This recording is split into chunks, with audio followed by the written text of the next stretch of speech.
What up, people? This is Vigilante. I just want to speak real quick on a situation that's really hitting me up a little bit. You know, I talked about can African Americans support tribalism? And I pretty much got that answer when I put the blog up a couple of days ago. The thing I want to talk about now is how do we handle our disagreements in a way so that we can keep going forward? So basically, we can stop the intellectual gangbanging.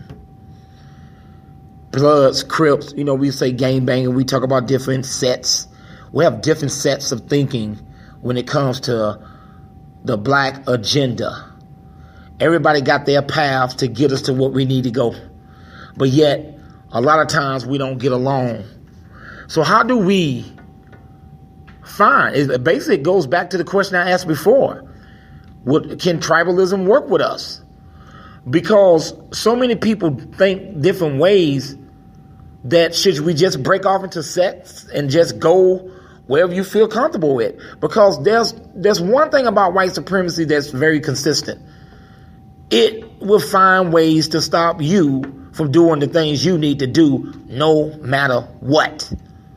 And they're unified when it comes to that.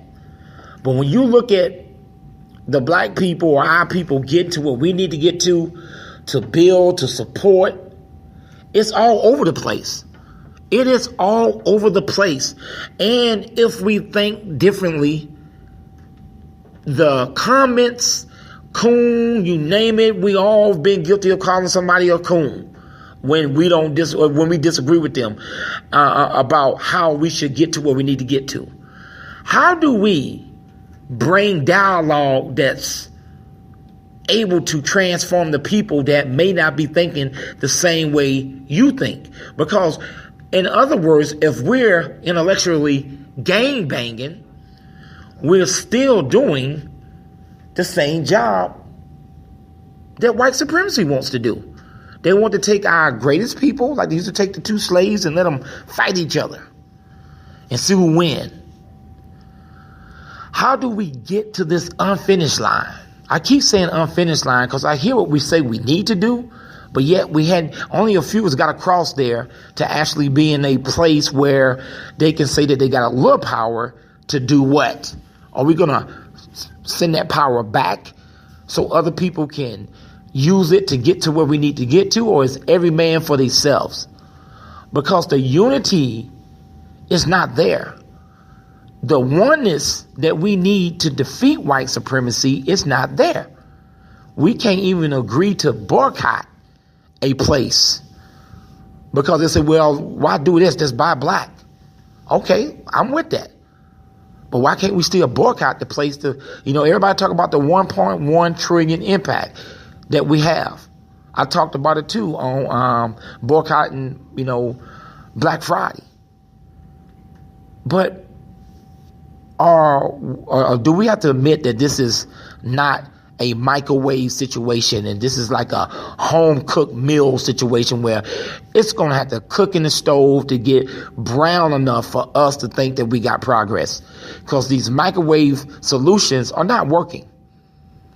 And to me, it's giving white supremacy a greater weapon besides the weapon they already have, is that we are pulling each other down.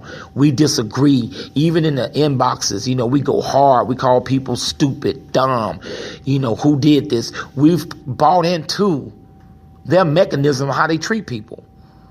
We're gang banging on Facebook. We're gang banging in the inbox. Somebody make a statement, the other person make another statement. Now you're hearing words like faggot, punk, dirty, coon, boom, boom, boom, all on a subject that we feel passionate about, but yet we still have the problem there.